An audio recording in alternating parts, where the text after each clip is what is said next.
नमस्कार, प्रणाम आप सभी को। मैं अचल कुमार पांडे।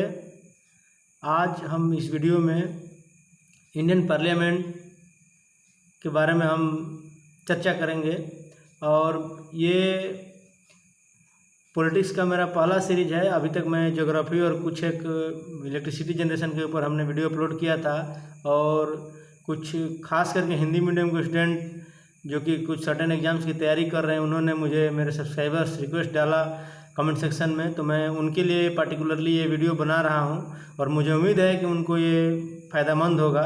तो चलिए प्रारंभ करते हैं। तो वैसे इंडियन पॉलिटिक्स को बेसिक से शुरू करना चाहिए, लेकिन ये कॉन्स्टिट्यूशन का जो पार्ट 5 है, जो कि आर्टिकल 51 से लेकर के ये ऑलमोस्ट 151 तक है, तो ये this is very important sections of Indian politics. तो इसलिए मैं इसमें पहले इंडियन पार्लियामेंट को एक बार समझाने का प्रयास करूंगा और बिल्कुल समग्रता से हमने इसमें सारी चीज़ों को डालने का एक प्रयास किया है। और आप लोगों को काम है मेरे आवाज़ को अपने कान तक जाने देना और मेरा काम है आप लोगों के कंसंट्रेशन को अट्रैक्ट करना और एक एक चीज़ों को समझाते जाना, बताते जाना। तो इस वीडियो का भी मैं 2 पार्ट में कवर करूँगा। तो ये this one is the part 1। So let us start. So Indian parliament is by cameral, और बाई कैमरल को मैं यहीं बता दूं, बाई कैमरल वो उस टाइप का सदन होता है जो कि जिसमें कि 2 हाउस होते हैं। So the bi cameralism means that the parliament और legislature shall have 2 houses, one representing the people and other representing units of federation, that is the states, to ensure the federal system of the government। यहाँ पे भी मैं बता दूं कि in India we have 2 different houses, that is the Lok Sabha and Rajya Sabha। There are various names of these 2 different houses। बहुत अलग अलग से नाम से भी इन्हें जानते हैं। किस किस नाम से जानते हैं आगे हम देखेंगे, डिस्कस करेंगे। Lok Sabha that is the house of the people, and Rajya Sabha that is council of states और upper house, and one more president is an integral part of the parliament. यानी कि अगर हम पार्लियामेंट का बात करें तो पार्लियामेंट ये 3 चीज़ों से मिलकर बना हुआ है, that is the Lok Sabha, Rajya Sabha and president. Now under the constitution the parliament of India consist of 3 parts, already I have covered, that is the president, the council of states and house of the people. In 1954, the Hindi names Rajya Sabha and Lok Sabha were adopted by the Council of States and the House of the People, respectively. The Rajya Sabha is the upper house, also known as the second chamber or House of Elders. There are various names already I have covered. And the Lok Sabha is known as the lower house or first chamber of Popular House. These are some certain names of these 2 different houses. The former represents the state and union territories of the Indian Union, while the latter represents the people of India, already I have covered, as a whole. And a bill passed by the both houses of the parliament cannot become law without the president assents. That's why president is known as the integral part of the parliament. However, he or she will be a person, and these 2 different houses are houses. But if we talk about the parliament consists of 3 different parts, that is the Lok Sabha, Rajya Sabha and president. तो एक बार फिर से जो हमारा जो संसद है, यानी कि हिंदी में संसद जिसको बोलेंगे, ये 3 चीज़ों से मिलकर बना है, लोकसभा, राज्यसभा और प्रेसिडेंट। यहाँ पे हम एक बार आर्टिकल की बात करें तो देख लेते हैं। देखिए, ये जो लोकसभा है, article 81 of our constitution deals with the Lok Sabha and article 80 deals with the Rajya Sabha. और अगर हम ओवरऑल संसद का बात करें तो article 79 deals with the Indian parliament. और हम राष्ट्रपति की बात करें, हम that is the part 2। Here we are going to discuss only Lok Sabha and Rajya Sabha, and in separate video that is the part 2 I will be covering entire details regarding the president, that is the election procedure of the president, all the important articles, essential qualification to contest the elections of the president, and then the power of the president, various things we will be discussing in the part 2. So because video काफ़ी लंबा हो जाएगा, so let us start. So article 52 to almost 71 deals with the elections, their power, his power, and various things deals with the presidents. So let us move to the next slides. Now membership of parliament. So क्या क्या some certain requirements होनी चाहिए, that is the जरूरत और qualifications होनी चाहिए to contest the election. So these are: he must be a citizen of India, he must make a subscribe to an oath or affirmation before the person authorized by the election commissions to bear true faith and allegiance to the Constitution of India, to uphold the sovereignty and integrity of India. He must not less than 30 years of age in the case of the Rajya Sabha and not less than 25 years of age in the case of Lok Sabha. Once again, he must be not less than 30 years of age in the case of Rajya Sabha and not less than 25 years of age in the case of Lok Sabha. यानी कि Lok Sabha election contest करने के लिए individual की जो उम्र है वो 30 साल से कम नहीं होनी चाहिए, यानी कि 30 एंड अबव होनी चाहिए राज्यसभा के लिए, और लोकसभा के लिए 25 साल। माफ़ कीजिएगा, बोलने में कहीं आगे पीछे हो गया होगा, बट वंस अगेन लोकसभा के लिए मिनिमम आयु 25 ईयर्स और राज्यसभा के लिए 30 years. He must possess the qualification prescribed by the Parliament, and the Parliament has laid down the following additional qualification in the Representations of the People Act 1951। यानी कि जो 1951 है ये हमारे कॉन्स्टिट्यूशन के अलावा इसमें इस एक्ट में वेरियस जो एडिशनल क्वालिफिकेशंस हैं जो कि उस चीज़ की जिक्र करती है। He must be registered as an elector for parliamentary constituency। जरूरी बात है कि इंडिविजुअल मस्ट बी इलेक्टर, यानी कि इलेक्शन कंटेस्ट करने से पहले, यानी कि जो मेंबर अपने आप को सोचता है कि मैं लोकसभा का इलेक्शन लड़ूंगा तो वो पक्का एक पहले रजिस्टर्ड इलेक्टर होना चाहिए उस कंस्टिट्यूएंसी का। He must be a member of schedule caste और schedule tribes in any state और यूनियन टेरिटरी इफ ही और she wants to contest a seat reserve for them. अगर मान लो शेड्यूल ट्राइब्स और शेड्यूल कास्ट के जो रिजर्व सीट हैं, अगर उनके सीट पे अगर कोई इलेक्शन लड़ना चाहता है तो वो पक्का उस शेड्यूल कास्ट और शेड्यूल ट्राइब्स का जो मेंबर होना चाहिए ना। एक बार ड्यूरेशन देख लेते हैं ना, duration of the Rajya Sabha. So the Rajya Sabha the first constituted in 1952 is continuing chamber, that is it is a permanent body and not subjected to dissolution. यानी कि अनलाइक टू लोकसभा जो कि डिसॉल्व होता है आफ्टर कंप्लीशन ऑफ टेन्योर, या पहले भी dissolve हो सकता है, बहुत सारे रीजन से आगे हम डिस्कस करेंगे, लेकिन Rajya Sabha can never be dissolve. However, 1/3 of its member retire every second year, and their seats are filled by the fresh elections and presidential nominations at the beginning of every 3rd years। ये हम आगे अभी detail में देखेंगे, but फिर भी एक बार बताना चाहूँगा जो राज्यसभा के जो भी मेंबर्स हैं, जितने भी मेंबर्स हैं, उसके 1/3 मेंबर आफ्टर एवरी 2 years में रिटायर्ड हो जाते हैं। उनके जगह पे कुछ सर्टेन सीट्स का इलेक्शंस होता है, उस अलग अलग स्टेट्स के रिप्रेजेंटेटिव्स होते हैं और अलग अलग स्टेट से उनका इलेक्शंस होता है। और कैसे इलेक्शन होगा मैं एक राज्यसभा के इलेक्शन पर एक सेपरेट वीडियो बताऊंगा, बट बता दूं इनकी डायरेक्ट इलेक्शन नहीं होती है, इसमें नॉर्मल जनता हमारी वोट नहीं देती है। और कुछ एक नॉमिनेट किए जाते हैं 4 अलग अलग फील्ड से, जो कि प्रेसिडेंट साहब का पावर है, जो कि अलग अलग डिफरेंट पर्सनालिटी को, इमिनेंट पर्सनालिटी को नॉमिनेट कर सकते हैं 12 मेंबर को। Now constitution has not fix the term of office of a member of Rajya Sabha and left it to the Parliament. Accordingly, the Parliament is the Representations of the People Act 1951 provided that the term office of a member of Rajya Sabha shall be 6 years। यहाँ पे मैं बता दूँ, यानी कि राज्य सभा उस हाउस का कोई टेन्योर नहीं है, कोई अवधि नहीं है, कोई समय सीमा नहीं है, लेकिन उनके मेंबर की जो अवधि है, जो कार्यकाल है, वो 6 साल की होती है। और उनमें से ही यानी कि ऐसे सिस्टम शुरू से ही सेट किया हुआ है कि after every 2 years 1/3 retires, then after again 2 years 1/3 retires, इसे सिस्टम में चलते आ रहा है। Duration of Lok Sabha, unlike the Rajya Sabha the Lok Sabha is not continuing chamber, यानी कि परमानेंट हाउस नहीं है। Normal term is 5 year from the date of its first meeting after the general election. यहाँ पे इलेक्शन छूट गया है, माफ़ कीजिएगा।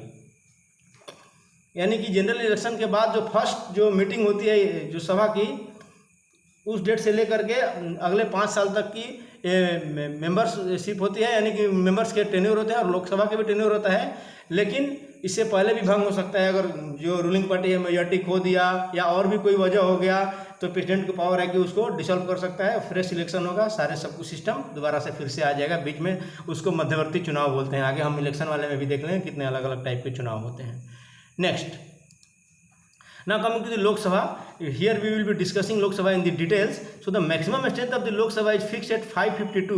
Out of these, 530 members are to be representative of the states, and 20 members are to be representative of the union territories, and 2 members are to be nominated by the president from Anglo-Indian community। मैं यहाँ पे बताना चाहूँगा, इस figure के माध्यम से समझाना चाहूँगा, जो ये डार्क शेप में जो दिख रहा है, ये अभी फिलहाल में जो हमारे पास है वो है, और ये जो कॉन्स्टिट्यूशन में जो मैक्सिमम जो मेंबर्स का जो सिस्टम दिया हुआ है कि इतने हो सकते हैं वो है। तो यानी कि प्रेजेंट में अभी देयर आर 545 मेंबर्स, और इस 545 में 543 का जनरल इलेक्शन होता है, और 2 मेंबर जो कि आप यहाँ पे देख रहे होंगे, अंग्ला भारतीय समुदाय, इसको एंग्लो इंडियन बोलते हैं। यहीं पे मैं बता दूं, एंग्लो इंडियन वो होते हैं, जैसा कि हम लोग जानते हैं कि इंडिया पे हमेशा से ही यूरोपियन कंट्रीज का राज रहा है।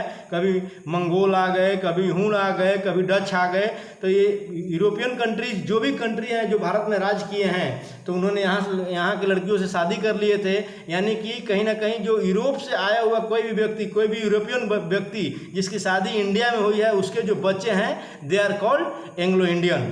तो 545 में 543 का इलेक्शन होता है। इसमें राज्यों से 553 आते हैं और 13 केंद्र शासित प्रदेशों से आते हैं। And representation of the states, the representatives of the state in the Lok Sabha are directly elected by the people from the territorial constituency in the states, and the election is based on the principle of universal adult franchise, and the voting age was reduced from 21 to 18 years by the 61st Constitutional Amendment Act 1988। यानी कि पहले जो हमारा vote देने का as था वो 21 years था, उसको घटाकर 18 साल कर दिया गया है। ये कॉन्स्टिट्यूशनल अमेंडमेंट एक्ट 1988 जो कि 61 कॉन्स्टिट्यूशनल अमेंडमेंट एक्ट है। और ये जो हमारी जो वोटिंग होती है यूनिवर्सल एडल्ट फ्रेंचाइजी बोलते हैं, इसमें वो सिस्टम होता है, जनरल इलेक्शन होता है, और जिस मेंबर को सबसे ज़्यादा वोट आता है वो जीत जाता है। Now representations of the union territories, the constitution has empowered the parliament to prescribe the manner of choosing the representatives of the union territories in the Lok Sabha. Accordingly, the parliament has enacted the union territories direct elections to the House of the People Act 1965, by which the members of the Lok Sabha from union territories is also chosen by the direct election। यानी कि union state के जैसे ही हमारे जो union territory है जो centre के under में आती हैं, उनके भी कुछ एक रिप्रेजेंटेटिव्स हैं जो नंबर उनके कम है, लेकिन लोकसभा में उनके मेंबर्स हैं जो कि टोटल 13 है केंद्र शासित प्रदेश से। Nominated member, the president can nominate 2 members from the Anglo Indian community, already I have covered. अच्छा, अभी चलते हैं हम next slide. The Lok Sabha is the lower house of the parliament and its normal term is 5 years, but the President of India is authorized to dissolve the Lok Sabha at any time even before the completion of its term, which cannot be challenged in the court of the law। Already हमने cover किया है, लेकिन फिर भी 5 साल से पहले किसी भी कंडीशन में अगर प्रेसिडेंट ने डिसॉल्व कर दिया, भंग कर दिया लोकसभा को, तो इसको कोर्ट में चैलेंज नहीं किया जा सकता है। Lok Sabha can be extended during the national emergency, यानी कि नेशनल इमरजेंसी आपातकालीन के समय में इसको एक्सटेंड किया जा सकता है by a law of parliament for 1 year at a time for any length of time, यानी कि at a time 1 year के लिए, लेकिन इसको बढ़ा करके कितने लंबा समय तक के लिए भी इसको एक्सटेंड किया जा सकता है, depend upon the situation. But the extensions can not go beyond the period of 6 months after the emergency has cease to operate, यानी कि एक बार जो इमरजेंसी जो है सीज हो गया तो उसके बाद विदिन 6 months में जनरल इलेक्शन होना चाहिए, उससे ज़्यादा एक्सटेंड नहीं कर सकते हैं। Lok Sabha is presided over by the Speaker of the Lok Sabha, who is elected by the Lok Sabha from amongst its members। यानी कि जो अगर मोटे तौर पे कहें तो लोकसभा का जो हेड होता है वो लोकसभा स्पीकर होता है। और यहाँ पे ये भी बता दूं, जो लोकसभा के स्पीकर होता है वो जनरली जो ट्रस्ट वोट में वो वोट नहीं दे सकता है, वो किसी भी मतलब रूलिंग पार्टी की तरफ से भी वोट नहीं दे सकता है, लेकिन अगर कभी टाई हो जाए, रूलिंग पार्टी अपोजिशन पार्टी दोनों का बराबर वोट हो जाए, तब ये वोट दे करके रूलिंग पार्टी को जिता करके सरकार फॉर्म करा सकता है। एंड यहाँ पे एक और फैक्ट बता दूं, the first speaker of Lok Sabha was mister GB Mavalankar साहब, जो लोकसभा के फर्स्ट स्पीकर थे। Now coming to the Rajya Sabha, that is known as the upper house. The maximum strength of the Rajya Sabha is fixed at 250, out of which 238 are to be representative of the states and union territories elected indirectly. Direct election इनका नहीं होता है। कैसे होगा election में, एक बार राज्यसभा के election एक बार कवर करूंगा अलग से। And 12 are nominated by the president. President साहब को पावर है जो कि 12 मेंबर को नॉमिनेट करते हैं, वो कि 4 अलग अलग फील्ड्स होंगे, कौन कौन से फील्ड होंगे अभी आगे देखेंगे हम। एट प्रेजेंट द राज्यसभा है 245 members, of these 229 members are representatives of the states and 4 members represent the union territories and 12 nominated members are nominated by the president.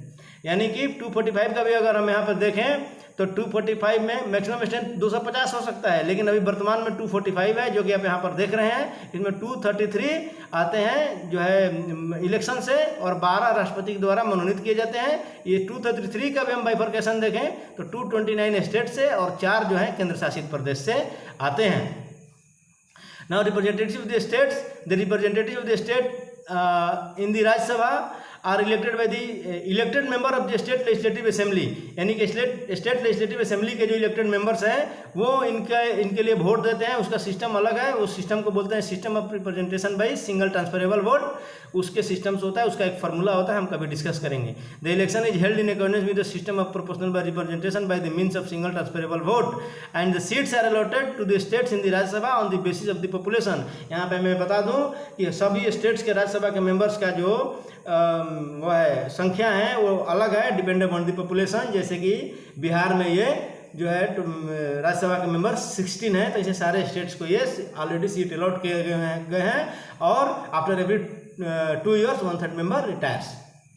Representation of the Union Territory, the representatives of the each Union Territory in the Rajya Sabha are indirectly elected by the member of an electoral college especially constituted for the purpose। इसी purpose के लिए electoral college को बनाया जाता है। And this election is also held in accordance with the system already I have covered. And out of 7 union territories only 2 Delhi and Puducherry have the representatives in the Rajya Sabha. लेकिन यहाँ पे एक चीज़ आप लोग को ध्यान देना होगा, अभी जो है J&K का बाइफर्केशन हुआ है तो लद्दाख और जम्मू कश्मीर भी दोनों यूनियन टेरिटरी है, लेकिन उसको अभी हम इसमें शामिल नहीं कर रहे हैं। तो उनको छोड़ करके दिल्ली और पुडुचेरी, क्योंकि अभी उसमें कोई परिवर्तन नहीं हुआ है, जैसे था जितने मेंबर्स थे अभी वैसे ही हैं, लेकिन डिलिमिटेशन की बात चल रही है, सरकार प्रपोजल लाई है, जब डिलिमिटेशन हो जाएगा तो हम इसमें शामिल कर देंगे। लेकिन अभी फिलहाल मतलब keep J&K and Ladakh side, then Delhi and Puducherry have representation in the Rajya Sabha only and the populations of other 5 union territories are too small to have any representative in the Rajya Sabha। यानी कि ये जो 2 union territory है Delhi and Puducherry, इनका जनसंख्या certain उतना है जितना चाहिए, इसलिए उनमें राज्यसभा के मेंबर्स की सीटें हैं। और बाकी सारे जो भी छोटे छोटे हैं, अंडमान हो गया, लक्षद्वीप हो गया, इनमें राज्यसभा के मेंबर्स इनके इन स्टेटों से नहीं हैं because of small population। Nominated member, the president nominate 12 member to the Rajya Sabha from people who have a special knowledge or practical experience in the art, literature, science and social service। Once again I would like to repeat, art यानी कि कला, साहित्य, विज्ञान और समाज सेवा, social service, इन 4 sector से president साहब के पास पावर है 12 मेंबर को नॉमिनेट करने का।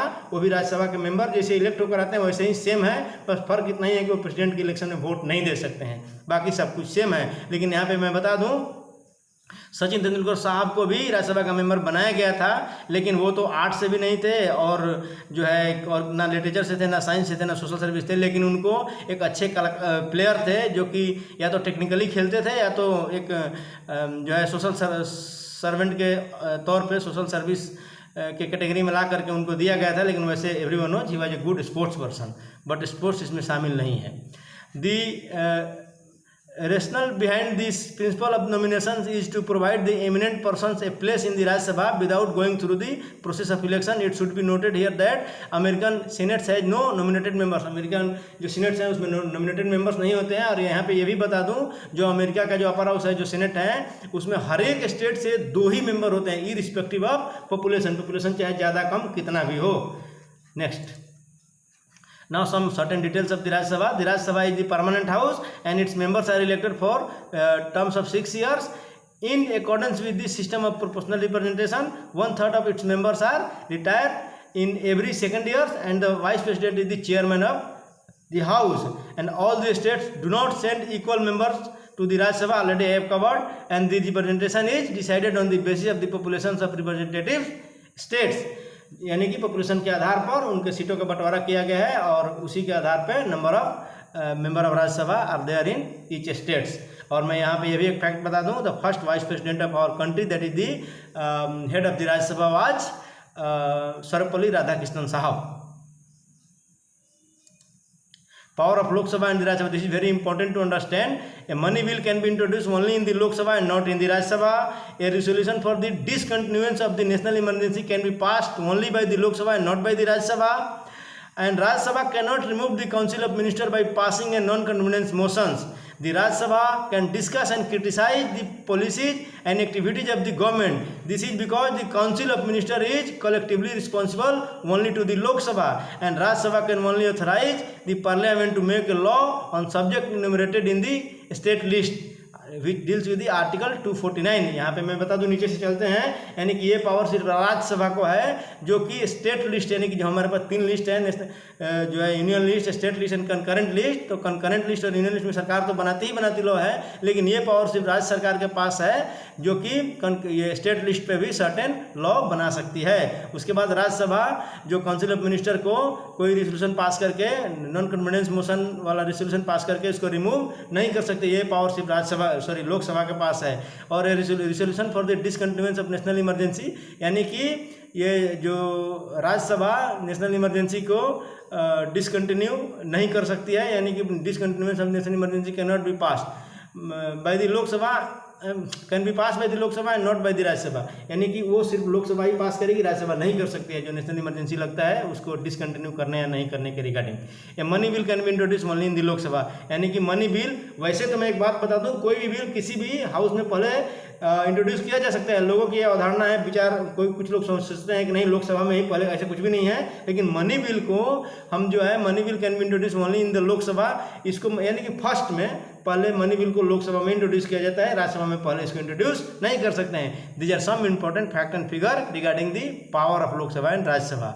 सो here we have discussed about the both house of the parliament, that is the Lok Sabha and Rajya Sabha. This one is the part 1। और मुझे उम्मीद है कि आप लोग अगर इस वीडियो को देखेंगे तो जरूर एक बहुत बड़े स्तर पे कॉन्फिडेंस बिल्डअप होगा। मेरा आप लोगों से रिक्वेस्ट है कि ज़्यादा से ज़्यादा इस वीडियो को शेयर करें, देखें और अपने नॉलेज को बढ़ाएं। Very soon I will be covering part 2 also, in which we will be discussing about the elections of the president, power of the president and various details related to our presidents, all the important articles etc. So तब तक के लिए नमस्कार, thank you, bye bye. और ज़्यादा से ज़्यादा आप लोग हमारे को, अपने भाई को आगे बढ़ाएं, इस वीडियो को शेयर करें और जो है ज़्यादा से ज़्यादा इसको देखें, अपने नॉलेज को इम्प्रूव करें। Thank you so much.